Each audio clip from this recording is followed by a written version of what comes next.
It is really hard to be productive working from home. I've been working from home for almost a year now, and at first I was really excited because I thought, oh my gosh, I just get to like sit at home in my PJs, I can put Netflix on in the background and it'll be great, right? Well, I figured out that I was not being super productive, not getting a ton of work done, and so I have reworked my work from home routine to make the most out of my day and make sure that I'm actually getting work done. A concept, right? My number one tip for being productive working from home is to have a morning routine. This really is going to be whatever you need to get your day started. For me, I love to include exercise. Morning. It's 7 in the morning and oh my god. I'm gonna start my day with a workout and then get the rest of the day going. At some point in the day, I want to get a workout in. If I don't do it in the morning, I've got to do it during the day when I could be doing work stuff. I've got to do it at night when I'm really tired. I think it works best to get your workout done in the morning. You're gonna feel re-energized and ready to go for the day, and it's really gonna wake you up. If you're not a regular exerciser or weightlifter, then I definitely encourage you to include some sort of exercise, whether that be yoga or even just meditation, maybe stretching. I like to mix it up with dance workouts. Just getting your body moving and ready to go for the day can totally change how your day starts out. Part of that morning routine also needs to be getting ready for the day. If you want to be productive working from home, you've got to pretend like you're going to your real job. Every day that I wear sweatpants working from home, I feel a difference in my mentality. I'm not focused. I'm just sort of slacking off and doing whatever I want.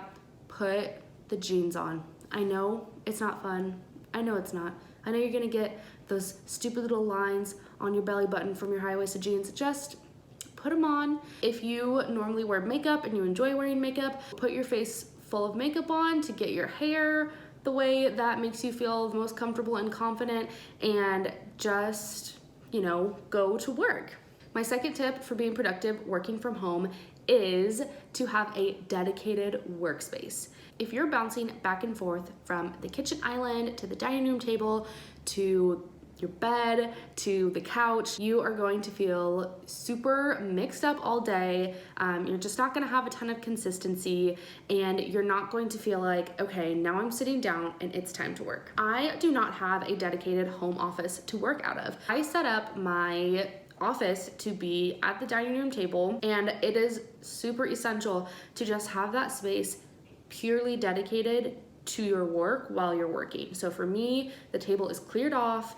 It just has a little centerpiece on it. There's nothing else on it to distract me. I've just got my computer, my notepad, my pen, my water, my phone, and I'm sitting here working. Sometimes I do get distracted in what's going on in the rest of the house. So from my dining room table, I can easily see my dirty kitchen. If I wanna go that extra level of being super efficient working, then the night before, I will make sure that the kitchen is super clean so that there's no mess and pots and pans sticking out of the sink to distract me. So my number 3 tip for being productive working from home is to time block your day.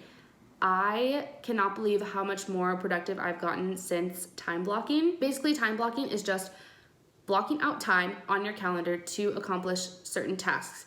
What works really well for me is to make up a to-do list. I usually do one for the week of here are the tasks I want to get done for the week, and then I translate that list over to my Google Calendar. In my calendar, you can see that today is Monday, and these are the tasks that I need to get done for the day. I really like to have every second of my workday scheduled out, because if I'm wondering what I should be getting done then, I can just immediately go to my calendar. I know exactly what I need to be doing. I know that it's on my to-do list and it's going to be a valuable use of my time, and I can just get that done. You can see that there is a blank 30 minutes here. I do give myself a break where I can fill it in with other tasks that need to be done. I can just go scroll on my phone during that time. The thing I also love about time blocking is that it can be super flexible. So, for example, my fiance just texted me a little while ago and said, hey, I left my wallet at home. Can you bring it to me sometime today? And because I'm nice, and this literally just happened to me yesterday, I'm going to do that. But it wasn't in my original schedule, and it's just gonna be nice to know, okay, I need to take 30 minutes to go do this thing. I'm not gonna have that 30 minutes to do something else. So I'm actually going to schedule that in right before I'm meeting with someone else for lunch. So take Young his wallet. It might seem like it's a lot to put every little thing that you're doing into the calendar, like, okay, why don't you just go take him his wallet? But for me, it's really nice to know, okay, if I'm taking him his wallet at noon, I gotta put my shoes on, I gotta pack my bag, I gotta yada, yada, yada. But it's also nice to know what is going on the rest of the day. Okay, I'm taking him his wallet, which means I'm not going back home before I have lunch with this person, so I need to be ready to do what's on my calendar for the rest of the day. Something else with time blocking that helps me out is to plan my personal time in my calendar as well.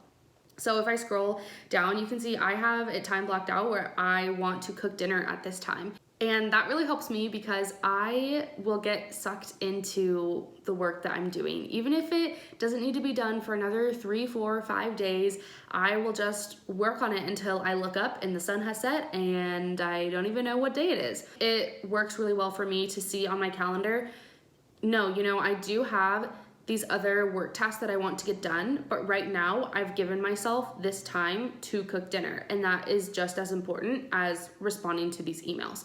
So I think it just gives me the validation that I need that, hey, you've given yourself time for all of these other work things. You can give yourself time to cook dinner, to clean the house, to do your nails. Like, if you put those things into the calendar, they will become just as important as your work tasks. And that's important because your life is not just 100% work. Yes, you can love your job, but your work does not have to be 100% of your life. And so sometimes it is nice to shut it off. Another thing that can be really helpful is if you find it hard to put your work away, you can schedule in breaks. Schedule in lunch, schedule in a phone break where you get to scroll. The same way where you're in the office and you just need to go on a walk, you need to get up and go to the bathroom, you need to go to the break room and heat up your lunch. I try to treat working from home the same way. If you find that you aren't taking any breaks throughout the day, or maybe you're taking way too many and sort of the opposite is happening, that you're not getting enough work done, you could try to schedule those in when you need them, and then you know, great, this is my time for a break. I don't have to feel guilty about doing it, and I can just do what I need to get done and come back to work. My final tip for being productive working from home is to be flexible and give yourself some grace. Changing any routine in your day-to-day life is going to be a challenge. And even myself, who's been working from home for a full year, I still find it challenging to keep up this routine of being at home and getting my work done in the same place that I live. So I think it's important to just find what works for you, be super flexible. If you realize that you would rather exercise at nighttime, then make that your nighttime routine. Do what works for you. Be the most productive and best self you can be when it comes to your work and your personal life, because because your personal life is just as, excuse me, that's my camera. Your personal life is just as important as your professional life and the work that you're getting done. So you really need to make sure you're taking care. You really need to make sure that you're also taking care of yourself. That's it for today's video. Thanks so much for tuning in. I hope some of these tips help you. I know that I have felt so much more productive since I started implementing some of these tips, and I hope that they can help you out too. So thanks for watching and get back to work.